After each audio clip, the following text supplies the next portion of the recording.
In 1983, Eddie Murphy played a man whose life was destroyed by two wealthy men over a $1 bet. But by the end of Trading Places, his character finally figures out the game. He gets his hands on the real crop report 2 days before anyone else, allowing him to beat the Duke brothers at their own rigged table and bankrupt them before lunch. Paramount Pictures released that film to massive success, yet only 5 years later, they ran the exact same play on the film's own star. The reality was that in the real Hollywood, there is no third act reversal where the underdog wins, because there is only the ledger.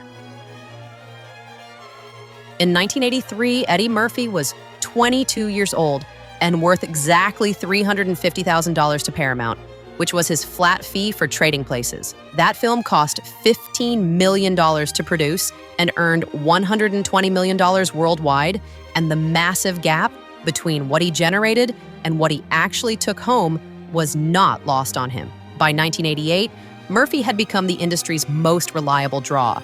So for Coming to America, he negotiated $8 million up front, plus 15% of gross rentals. Gross rentals meant real money tied directly to ticket sales rather than a number calculated by the studio after it had finished paying itself. He demanded this specific structure because he understood the alternative was mathematically designed to produce nothing for the talent. Murphy had a specific name for net profit points, famously calling them monkey points, and by 1984, he stopped accepting them entirely. Did you know Eddie Murphy actually refused to work unless he got gross points? We're about to see the math that scared him. What if I told you a $288 million box office hit could still be $18 million in debt? Paramount was playing a game with numbers that even the director couldn't win. Here's the first layer of that trap. A net profit deal sounds like a fair share of the earnings, but the studio defines what counts as a profit, and they define it in a way that almost never produces one. Murphy's gross participation acted as a shield,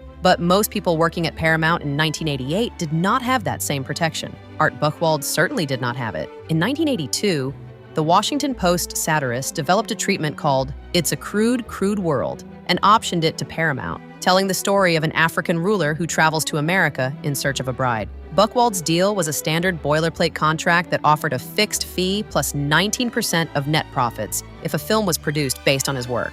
He did not negotiate the terms because there was nothing to negotiate. And in this era, you either signed the contract Paramount handed you or you left the building. Coming to America opened in June 1988 and eventually grossed $288 million worldwide. Yet Paramount credited Murphy as the sole creator of the story. Buchwald received nothing from the success. His contract entitled him to 19% of net profits, but the studio's formula ensured those profits never existed on the books. To understand how a $288 million film ends up $18 million in the red on paper, you have to follow the money through every layer of the machine. If you want to see how the movie business really works, subscribe to When Hollywood Turned.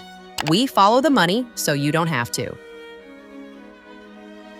The first layer of this financial architecture is the distribution fee. Paramount charged the film roughly 32% of all gross receipts just to distribute the project. But this money never actually left the building. It simply moved from one Paramount account to another because the studio billed the production for the service of being the studio. Before a single production cost was counted or a dollar of debt was calculated, a full third of every ticket sale had already vanished into the corporate ledger. Imagine paying a $92 million fee to yourself just to move money between your own bank accounts. The interest trap was charging 125%, not on a loan, but on Paramount's own internal spending. Wait until you see how they used Eddie Murphy's own $13 million paycheck to bury the film in even more debt. The second layer involves the overhead charge. Paramount added 15% on top of every production cost to cover general studio expenses, like executive salaries and building maintenance that had no direct connection to Coming to America. The film was essentially forced to subsidize the entire studio lot. Every dollar spent making the movie created an additional 15 cents of debt that the movie owed back to the studio,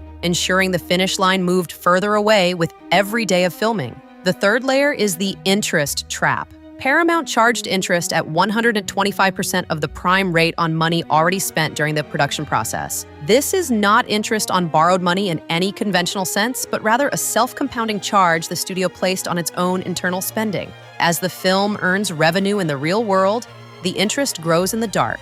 The gross receipts burn down on screen in public, while the debt compounds in a private column. that net profit participants are never permitted to audit. Consider how this formula handled Eddie Murphy's own compensation. His $13 million gross participation fee was paid to Eddie Murphy Productions, yet Paramount classified that payment as a production cost. That specific classification triggered the 15% overhead charge on top of his salary. Paramount effectively charged the film a fee for the act of writing a check to its own star, meaning the machine billed itself and called it an expense. Under this specific brand of accounting, Coming to America closed its books between $17 and $18 million in the red. Paramount literally billed the movie for the cost of paying its own star.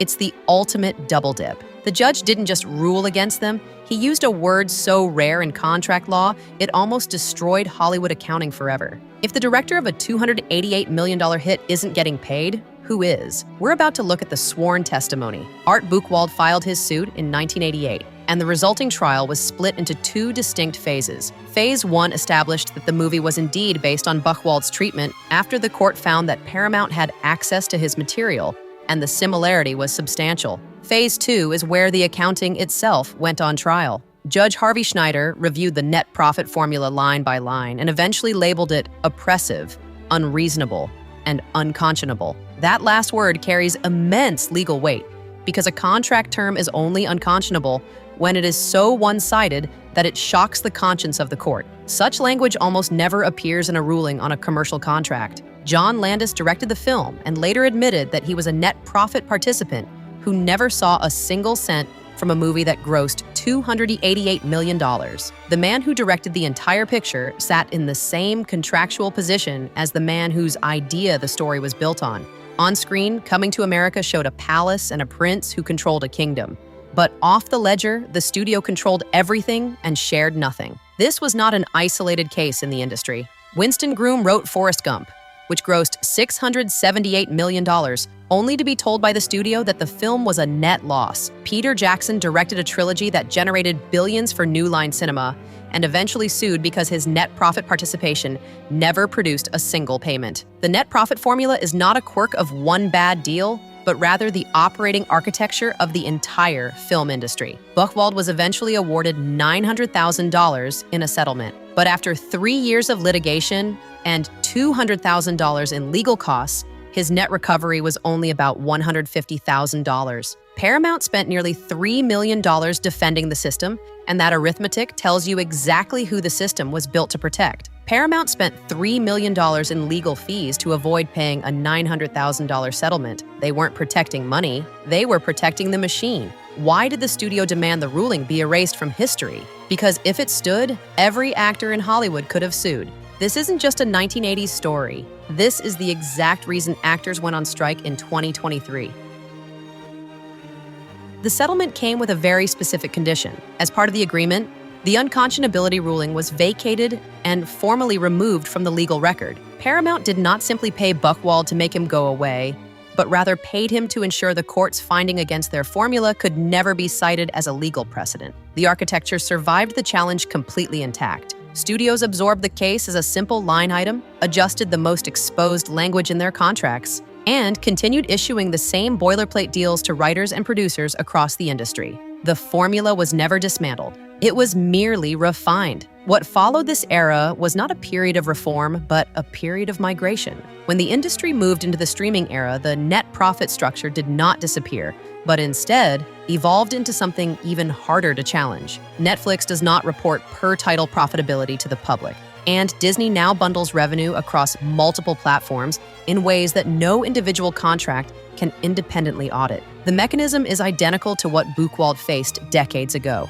There is a defined pool of revenue controlled by the same entity that defines it, leaving participation rights at the bottom of a structure designed to prevent a payout. The physical ledger books are gone and have been replaced by proprietary algorithms that do not have to testify in court. This lack of transparency is precisely what the Screen Actors Guild put on the table during the 2023 strike. Streaming residuals are currently calculated against viewership data that only the platform holds. Actors and writers found themselves negotiating against numbers they were not permitted to verify, which is the exact position Art Buchwald was in when he signed a contract in 1982 and waited 6 years to find out a massive hit had earned him nothing. The irony that opened this story also closes it. In the film Trading Places, Billy Ray Valentine wins because he gets his hands on the real numbers. He sees the actual crop report instead of the manipulated version the Duke brothers paid to intercept, and that access is the entire mechanism of his victory. In the real Hollywood accounting system, the talent never gets the real numbers.